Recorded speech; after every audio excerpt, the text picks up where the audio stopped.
Góðir áhorfendur, ég vil þakka fyrir þetta boð að fá að halda fyrsta fyrirlesturinn.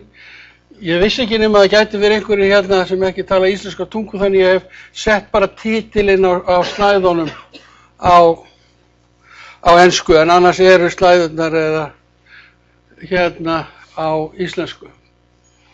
Og þetta fyrirlesturinn ætlar að spanna svona rannsóknir sem ég hef verið meira og minna viðloðandi síðan 2005.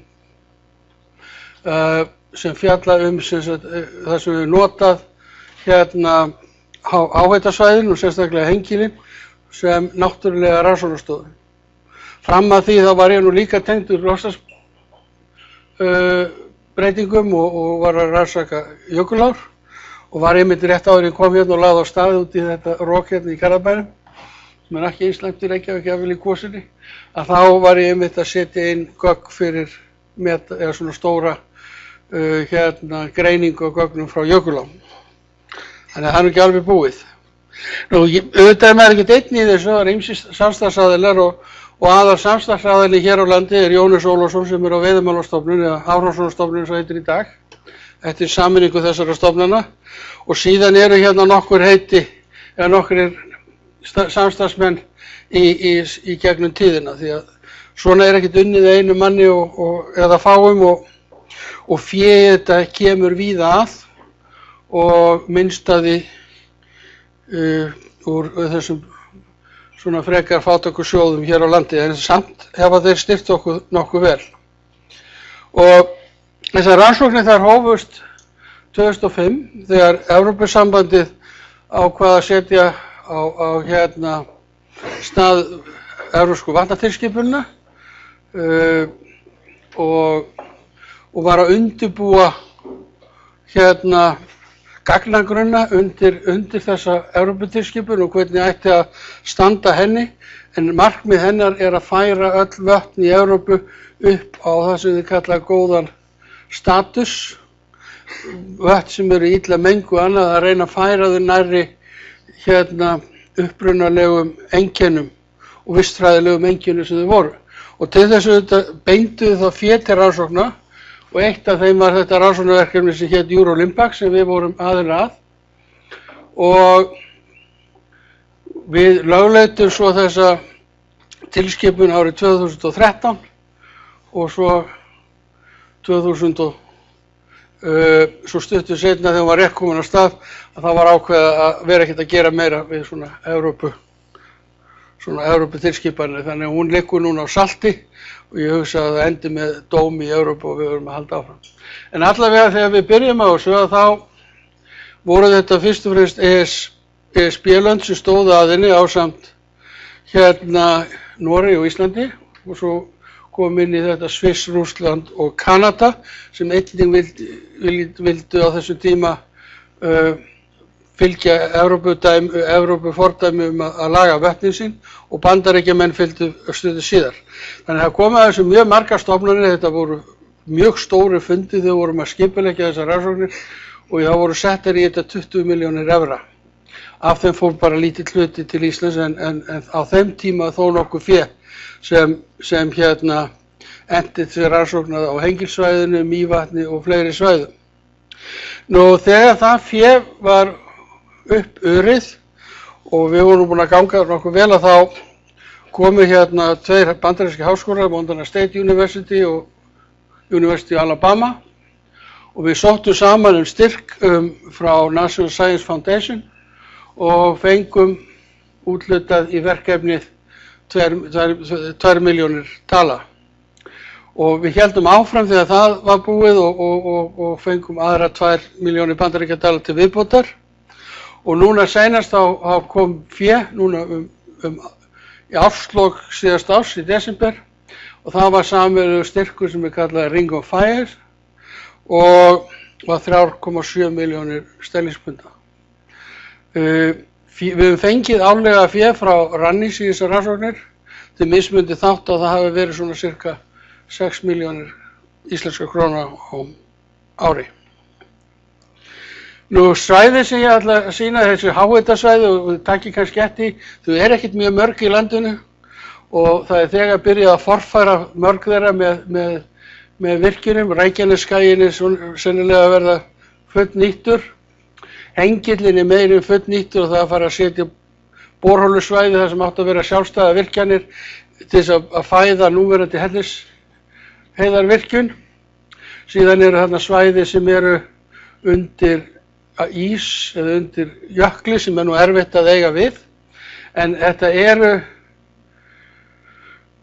13-14 háhitasvæði, 15 kannski og menn hafi í huga að þessi svona svæði eru mjög einstök í heiminum og þau eru ekki til í mörgum löndum. Þetta svona háhitasvæði, við erum á Nýja-Sjálandi og við erum í Indónesíu og Filippseyjum og kannski í Suðaustur Asíu á nokkrum stöðum og svo í Bandaríkjunum. Þannig á heimsvísu eru þau fágæt og á Íslandi eru þau ekkert mjög mörg heldur. Þannig að menn hafi í huga upp á nýtingu að það sé gert þá einmitt rammaáætlun átt að taka á því. En við hefum mest verið að vinna í Hengladölu, í Miðdal og Eystadal og hefur svolítið fært okkur, ekki ljós á þessu, jú. Og svo hefur verið líka að gera tilraunir í Fremstadal. Þetta eru dalirnir sem koma inn af Hellisheiðinni nokkurn veginn þar sem hún hæst. Þetta sem sagt suður af veginum. Það hefur farið með fram Skarðsmýrarfjalli við þjóðvegurinn hér, fyrir með Skarðsmýrarfjalli og svo gengið inn í þessa dali. Og til þess að sýna hvernig aðstæðurnar eru svona að mynda þessu, að þá horfum við út Miðdal, Innstidalur hér, við sjáum inn, og svo Fremstidalur hér. Og á þessu svæði er Hengladalsá sem rennur niður, og þetta eru upptakakvíslir hennar sem allt eru lindár, en að mismunandi hita og hitastigið hefur verið sett hér inn á í tölum, þannig að svona það sem undir 11 gráður segjum við svona kaldilækir og hinn heitið þó þetta sé gradient og þetta í rauninni gradient frá 6-7 gráðum og upp í 43-45 fyrir utan svo sjóðandi hveri sem eru á svæðinu. Og vatnið í þessum hverum er mjög í þessum upptakakvíslum er mjög svipað. Þetta er grunnvatn myndað og regnvatni sem er hitað af berggrunni sem er undir sem er mismunandi heitur. Þetta er ekki blandað hitaveitu vatni nema í örfáum undantekningartilfellum.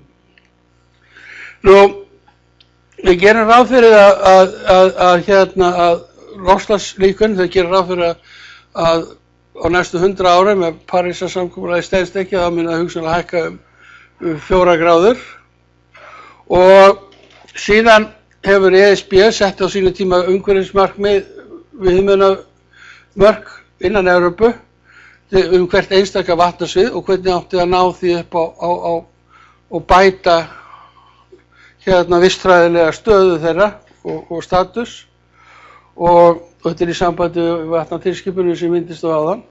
Og síðan erum við með það sem við horfum á, það er loftslagslínan, 3-4 gráða aukning.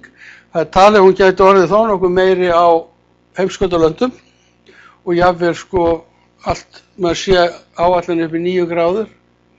Þetta kallar á útbreiðslu lífvera og líka á farið þeirra og hefur margvíslegar áhrif þannig.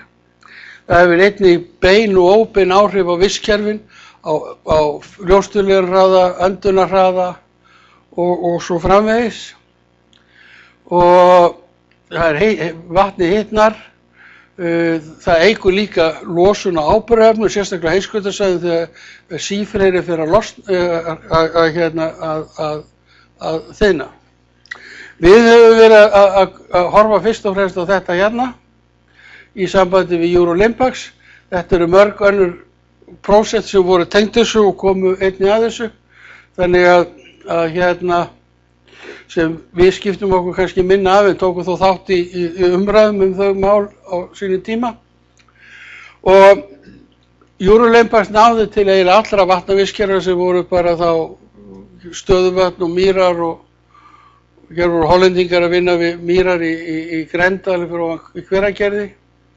Og við skoðum líka ferla í vistkerfunum og þetta náði eins og ég sagði áður með alla Evrópu. En við hérna hjá Líffræðistofnun Háskólans sem hét þá og hefur núna nýlega eftir 2008 breytt nafn, Líf- og umhverfisvísindastofnun, og þá sjáum við gátum við verið með sem sagt, í þessum kvíslum að þá upptækakvíslum þá gátum við verið fyrst með status hvernig er lífríki þeirra frá þörungum og upp í fisk og einnig gert tilraunir þar sem við gerðum til dæmis settu áburðarefni einhvers staðar í lækina nokkuð í miðja og verið með viðmiðunar eða kontról fyrir ofan og síðan tilraunasvæði fyrir neðan.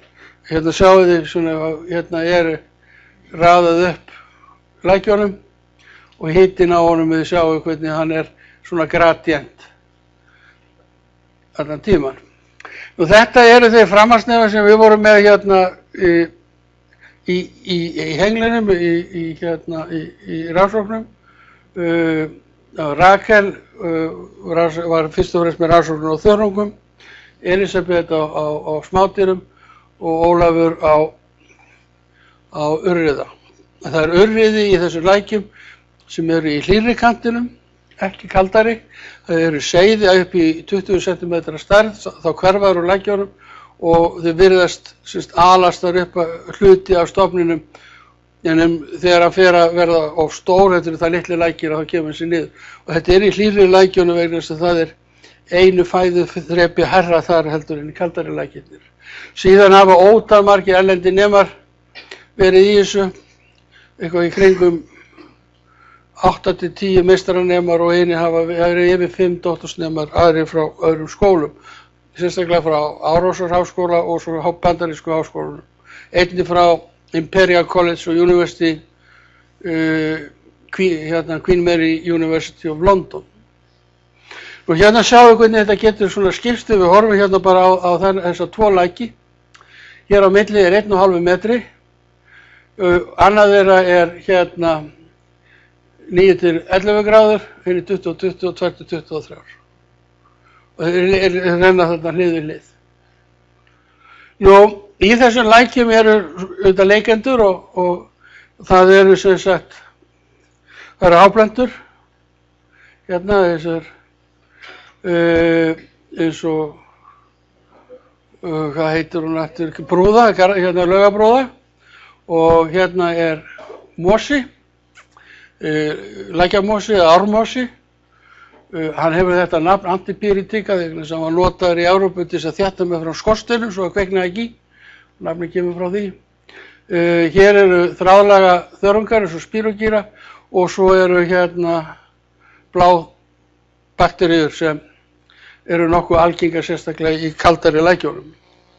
Nú hérna eru þessi kísilþörungar sem eru af mörgum tegundum og eru svona einna fjölbreytasti þörungahópurinn. Og hryggleysingjar eru eiginlega dóminerandi annars að reykmýi sem eru í öllum lækjum. Það bitmýið, það eru 3 tegundir, en þessi hér, þessi sem bítur spendir, vargurinn sem ívetningar kalla, algengastur í hlýrri lækjunum. Það vatnabobbinn, sem komið nýtt nafn núna og búin að skipta nafni gegnum árin og síðan hér urriði. Nú, við settum tilraunina þannig að við erum hérna með 2 tunnur sem eru 120 lítra hver og í það var sett ammóníumnítrat vegna þess að fosfórin í þessum lækjum það hár að það þarf að 3-falda til 5-falda köfnunefni til þess að geti allt nýst upp í ljóstillífun. Þetta það fosfórríkt vatn, þannig köfnunefni takmarkandi. Og á þessum tíma hérna 2006 að þá fannst engum athugavert og ég keypti 3 tonna ammóníumnítrat og geymdi í gámum fyrir utan ösku. Ég ekki vissum við ekki að gera það í dag. Og svo að fara með hérna reglulega og sett og blanda á þessar tunnur og það var síðan dæla sett hérna, dælt úti, þannig að við settum nægilega mikið köfnunefni til þess að allur fosfórin gæti nýst upp. Og við notuðum síðan sólarsölu sem við erum verið að setja hér upp til að keyra dælur ásamt svo batteri. Svo konuðu stundu fyrir að það voru einhverju búin að taka þessi batteri sem gefa alltaf frá sig jafnt og lítið rafmagn og setja bílabatteri í staðinn og ég veit nú ekki hvernig það gengur að starta þeim þessum voru að fá sig svona auka batteri. Nú þetta er það sem við vorum að gera þessi sumur. Við fórum yfir eðlisfræðilega og efnafræðilega breytistærðir og við tókum steinasýni fyrir þörunga og síðan stóra plöntur og síðan sörbersýni sem voru innan ákveðins ramma og nets fyrir hryggleysingja. Og svona fórum að setja á stað. Það er sem á veturna það að ganga frá eiginlega þjóðveginum upp, næstu því alla leiði nema þegar við gátum leigt okkur bíla og vélslega hjá Jarðvísindastofnun. Þá gátum við farið þannig upp, annars voru að gönguskíði eða gengið. Og það er ekki fært á bílum upp undir þessa dali fyrir að kemur fram í maí. Nú, ef við skoðum þetta þá sjáum við að allstaðar það sem er áburðaraukning, þá jókst klórófíla í öllum lækjunum við allan hita og hérna sjáum við hitan í þessum lækjum og breytingarnar. Svona almennt miðað við, ef við setjum vatnshita hér og styrk hér, þá það er almenn hækkun, allveruleg, hún er tvöföld, fimmföld á klórófíl eða blaðgrænu í þessum lækjum. Og það verður einnig, það verður líka einnig meiri framleiðsluaukning í heitulækjunum en köldulækjunum. Og hérna er einn lækur, hann er 20 gráður og reynslu 24 lítrar og þess vegna vitum við nokkuð að loftslagslínum getur aukið verulega þörungavöxt umfram það sem hítinn, ef það er hærri hiti þá verður hlutfallslega meiri heldur en í kaldari lækjum. Nú, mosavöxtur og þekja jókst með hita allverulega, mjög marktækt. Og sérstaklega tengdist hann háum hita. En við gátum ekki fengið marktæka aukningu á þessum 2 árum í auknum þéttleika hryggleysingja, bæði vegna þess að það er ekki hægt að hafa endurtaka þessar tilraunir oft því það er bara einn lækur til og það er engin 2 lækir með sama hita, þannig það er ekki hægt að gera þetta á replikasjónu, þannig að það gerir tölfræðina miklu flóknari og við erum að byggja þetta frekar á gradient, en við fórum síðan út í tilraunir þar sem við sáum að marktæka aukningu á þéttleika hryggleysingja og það var í klaki, þá var hægt að nota margar klakgildurar á hverju stað og endurtaka tilraunirnar með tilliti þeirra, en það er ekki hægt að endurtaka lækina og það var svona það sem við áttum svona í mestu vandræði með í byrjunar að samfæra ritstjórum að það væri ekki hægt að vera með það sem maður segir endurtekna tilraunir á sama tíma. Nú, við sjáum að við hita að þá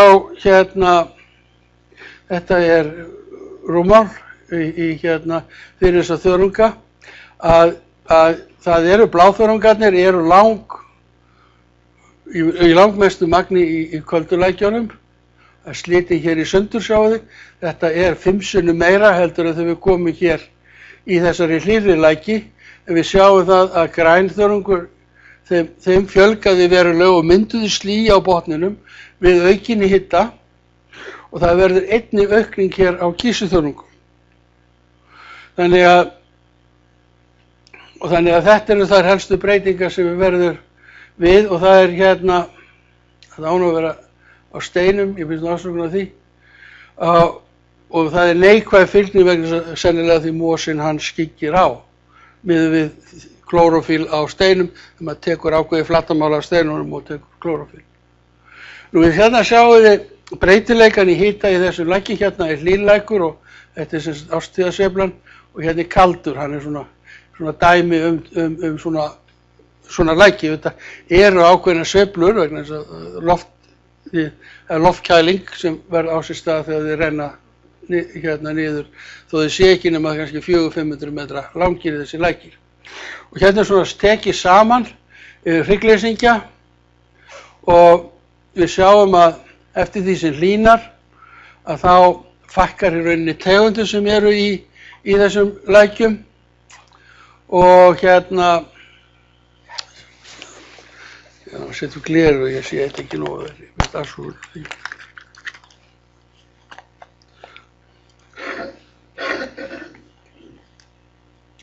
Við sjáum að hérna tegundafjölbreytni eða tegundafjöldi, hann mjög svipað þar til það verður tiltölulega hlýtt og þá dettur það niður, sem er nú þekkt úr dýrafræðinni að það er fá dýr sem þola mikið hita.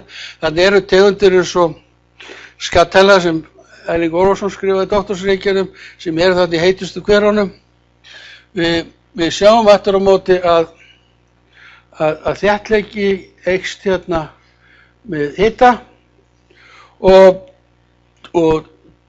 tegundir sem eru sameiginlega læki með overlapp, það hverfur eftir því sem þeir verða heitari og minnkar. Það eru færri tegundir sameiginlega hér heldur en hér. Nú við sjáum líka að meðal þéttleiki, hann er hérna í þessum heitum, hann er hærri í köldulækjunum. Og þannig að það bæði eru líka fleiri tegundir. Þetta eru fyrst og fremst reykmýslirfur á undirættinni bogmý eða orthogladína. Og hérna sjáum við hlutfallslega skiptingu á þessum hryggleysingi sem eru hérna niður. Hérna er í heitulækjunum eru hérna fyrst og fremst vatnabobbar og svo hérna er nokkuð hérna af bitmýi og síðan eru hérna maurar, vatnamaurar og ostrakóta koma hér fyrir, en í kaldari lækjunum að þá sjáum við að þar eru ostrakótarnir langalgengastir og í langmestum magni hlutfallslega af dýrategundunum og hérna og síðan eru það reykmýslirfurnar sem eru tiltölulega fleiri. Þannig það er ekki sömu tegundir eftir hita. Og hérna er þetta sett upp og svona bara til að sýna hérna er þessi þetta bómi. Það er líka á báðum stöðunum en ekki í sama hlutfalli. En hérna eru Tanitassinni sem er ránmý og lifir á öðru mýi. Og í hlýjulækjunni þá hækkar í rauninni einn þrep í fæðukeðjunni miðað við köldulækjuna. Þannig að frumframleiðslan er það meiri, hún getur haldið upp í lengri fæðukeðju. Nú, varðandi hvað þau éta þessi kvikindi, þá sjáum við þeir sem skrapa þörungabotni að þeir eru svona aðeins meira í hlýjulækjunum en þó nokkuð mikið hérna í þessum köldu, en þessi skrapar að þeir hverfa í hérna hakkarandi, þeir sem brjóta niður hérna rotnandi laufblöð og annað slíkt, þeir eru svo til horfnir hérna þegar lækirnir orðnir hlýir. Því að það voru þarna aðra tegundir.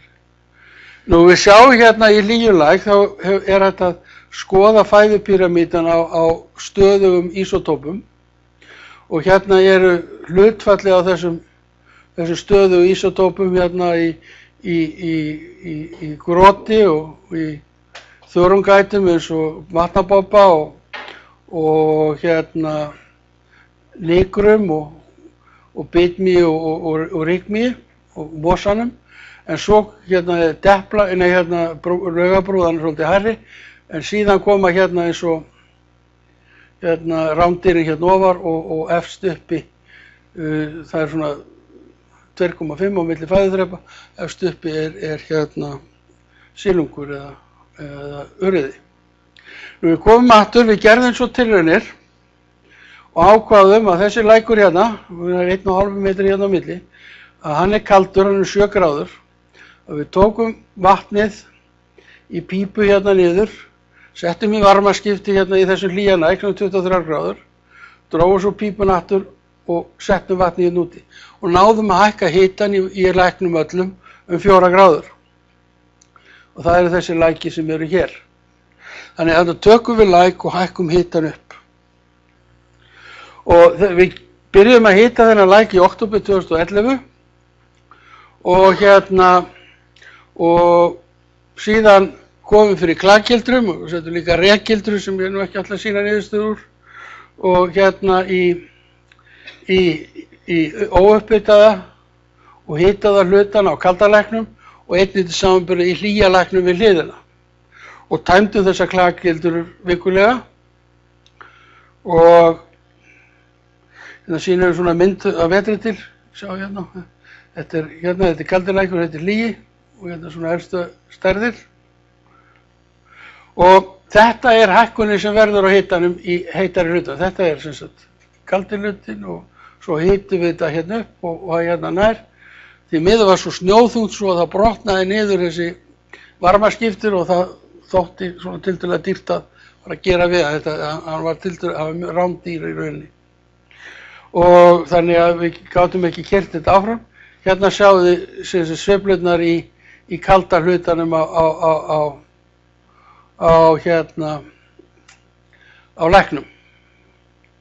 Og sjáu þið breytingarnir, leið og hlýjan kemur út, sjáu gróðurinn, grænþörungarnir, þeir bara þekja botnin leið. Þetta eru gildrurnar sem veiða skortinni sem kom upp, en bara við það að hita lækinn þá jókst frumframleiðsla mjög mikið í grænþörungum, þannig að það varð bara, þetta er tekið á sama stað, að hvernig hann verður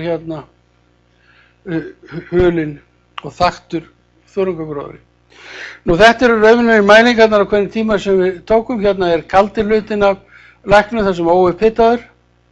Þetta er hitaði hlutin og þetta er heiti lækur yfir hliðina. Og þið sjáum til dæmis sko stöðugt hérna yfir sumarmánuði. Þetta við byrjum að telja hérna í byrjun fyrstu viku júní og hérna árið síðar. Og þetta er sama, það verður hérna aðeins þetta sveifla í hitari, það verður hérna smá hitabylgja. Það kemur fram í júlí, ágúst. Og við sjáum það að klakið, þetta er klakið í óuppbyttaða læknum. Og þetta rauða er klakið fyrsta sumarið í heita hlutanum. Og hér er sko margfaldur munur, 6-7-faldur munur á þessum tveimur toppum sem koma og jáfnvel hér er þrefaldur munur þar sem ekki eru toppar. Við sáum ekki aðeins einn topp árið síðar en almennt var það tvöfalt meira sem klaktist maður miðað við fjölda fermetra í hitaða hlutanum óuppbyttaða og nálgaðist það sem var í heita læknum á sama tíma. Hérna er þetta verulega hærra. Það er eins og hafi komið svona eins og við þessu aukningu í frumframleiðslu, hafi komið verulega aukning í annarstigs framleiðslu á smádýrum sem leiddi til þess að klaki varð miklu meira. Og þannig sjáum við að það verður aukning í þéttleika vatnaskordýra við upphitunina. Aftur á móti þá er hlutfallslegu fjöldi, hann er ekkert mjög breytilegur. Þetta er nú rándir, þau eru í heita vatninu tiltölulega algengar, ég er búinn að koma að því áður. Og en aftur á móti kannski ekki að sjá það í læknum þessum hita upphita og ekki. En hér er við sjáum að þessi rándir eru svo til horfin hérna, þannig að það eru líka sveiflur á milli ára í lækjum sem ekkert verið að fikta við eins og þessum óupphitaða hluta. Þannig að maður verður að hafa í huga að það er að gerast, en það er þó hægt að hafa endurtaka þessar tilraunir með því að fjölga alltaf þessum gildrum sem við erum með og þá telja þær sem hvert replika. Þannig að það er þéttleiki klaks er 2012 fyrirgefðu ritvilla, en meiri fyrra árið en síðar árið og sem bendir til þess að eru sveiflur í skordýrum sem við þekkjum allstaðar. Leiðum að fyrir að fylgjast með svona vistkerfi í langa tíma þá sér maður þessar sveiflur. Sérstaklega eru þetta með algeng jafnvel í vatni sem ám sem maður heldur að ætti að vera stöður eins og Laxá í Suður-Þingeyjarsýslu. Þéttleiki mísins er alltaf meiri á hverri einustu dagsetningu í upphitaða hlutanum og fyrra árið þá verða toppandi 6-7 sinnum hærri heldur en þessi tveir toppar sem urðu fyrra árið en það var bara einn toppur síðar árið. Rykmý er ríkjandi í öllum þessum lækjum, bitmý og rækjafluga sem rándýr, Clinus stagnalis, voru algengari í hlýjalæknum 2012 en ekki 2013 sem einnig bendi til þessara svefna, og það breytileiki í hlutfalli ríkjandi tegunda sem sýna að þetta nú svolítið sveiflukennt. Við erum að greina tegundirnar og þá sjáum við þetta kannski aðeins betur. Aðrar helstu niðurstöður sjáum að við aukin hita þá eykst mosavöxtur og þekja hans. Það fjölgar bæði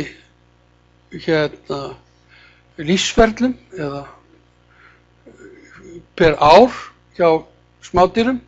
Við séð það sérstaklega á reykmýðinu, það eru fleiri lífsferlar á ári og það eru jafnvel að klekjast miðjan vetur í hlýjulækjum en köldum, þannig lífsferlar fjölga, vöxtur eykst, lífmassi vex og sekundu framleiðsla eykst hjá þessum smádýrum. Við sjáum líka að lífmassi urriðan vex með hita.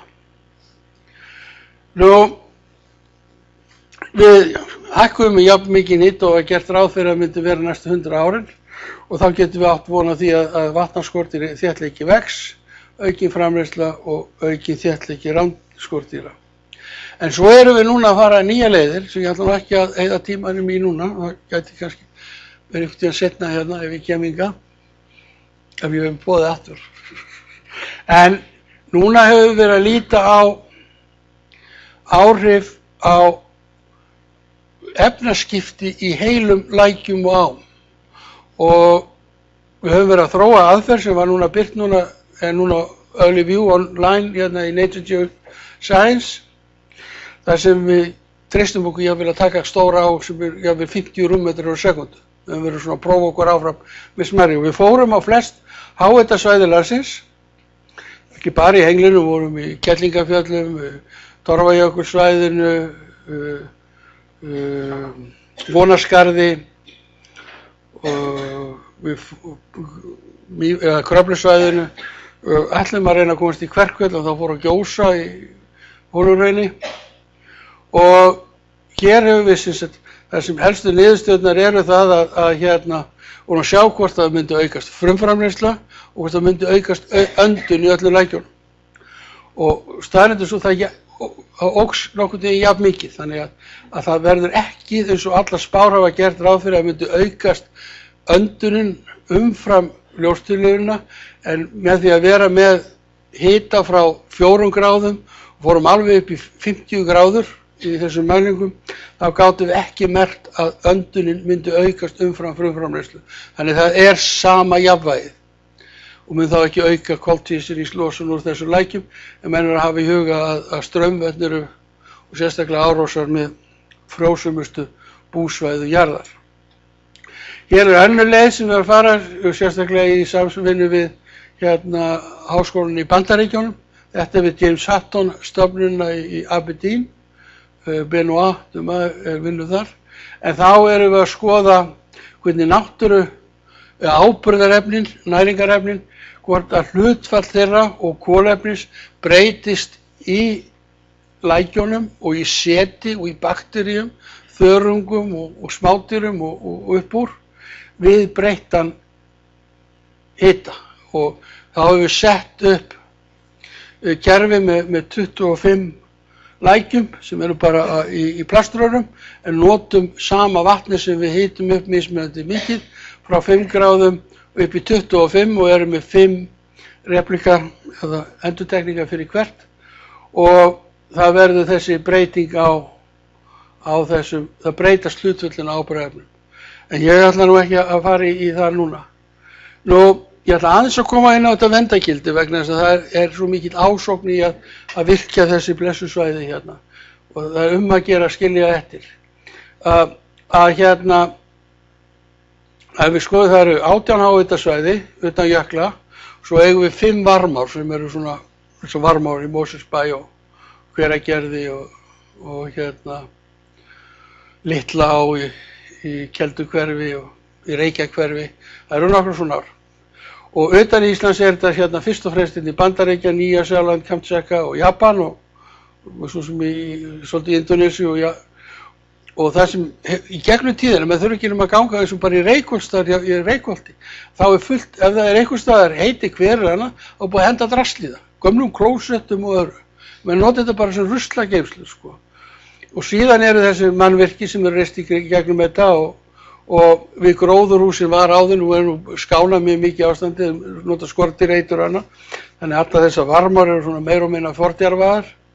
Og síðan með fjöldatúrismi á þessi svæði þá líka verið að tróða það niður. Ég held að menn verið að setja upp einhverja verndaráætlun fyrir þessi háhitasvæði og hitasvæði áður en við erum búin að skemma þau öll. Og svo bara þakka ég fyrir mig.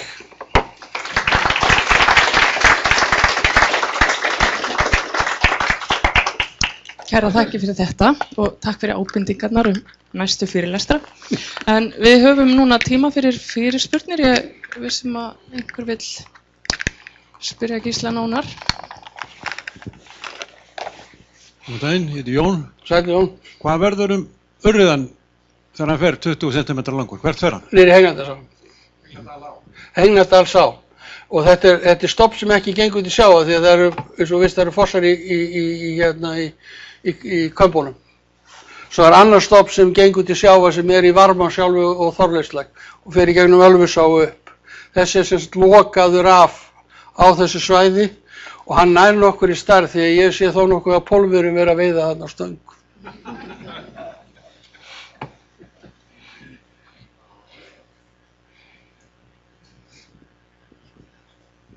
Já, Gerður.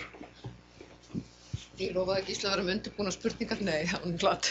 En mér finnst áhugavert og bendir á þessa verndaráætlun vegna þess að ég var að hugsa með að tala þessa dali, að vernd á heitum lækjum fellur hvorki undir stjórn vatnamála eða vatnadirektífið út á stærðarviðmiðum og ekki beinlínis heldur undir habitatdirektífið. Þetta lendir svona í glufu af því þetta eru sérkennileg verðmæti. Og það langaði mig að spyrja þig hvað finnst þér að innstidalur séu í biðflokki í rammaáætlun? Svo hins vegar meira svona faglegt. Ég hefði áhuga á að velta fyrir mér og kannski eitthvað sem þið eru búin að pæla í. Hvenær, ef að stór á hitnar, íslensk frekar niturrýr á og hún hitnar, eru við þá ekki orðin frekar mun fyrr uppiskroppa með nitrið og gæti það ekki haft áhrif jafnvel í takt við fækkun tegunda við hitnunina? Þetta getur kannski spilað svolítið saman. Annars bara takk fyrir mjög áhugaverða punkta og gott erindi. Sko varðandi innstætta þá satt ég nú í faghóp 1 í rammaáætlun og nú búin að sitja alla 3. Og ég hefði nú viljað sjá innstættal í verndarflokki sko, frekar í biðflokki en það þýðir það að menn alltaf skoða nánar og það stendur til að enn búið að reyna að bora undir hann að mistókst. Ég sjáu ef þið farið upp á Skarðsmýrarfjalli eru plattform eða svona til þess að bora á ská út og suður og eru ennþá þarna borar uppi og þið sjáu þetta. Og það var til þess að bora undir Innstadal og það tókst ekki þá að færa sig nær og inn í dalinn til þess að ná í vatn fyrir Hellisheiðarvirkjun. Og það getur haft ýmis áhrif á bara þessa læki að fjarlægja að færa lækka vatnsborðið í grunnvatnsgeyminum þarna. Það getur aukið gufuuppstreymi, hita meiri þessi berglög og hita meiri þessi læki þannig að þið getur orðið heitari. Geti líka kælt á.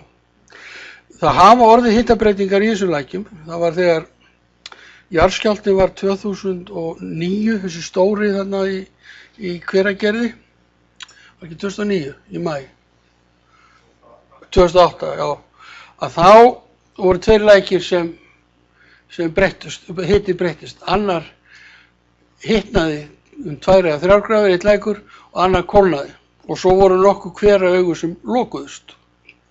Þannig að þetta er svolítið dýnamík í þessu. Varðandi loftslagslínuna þá,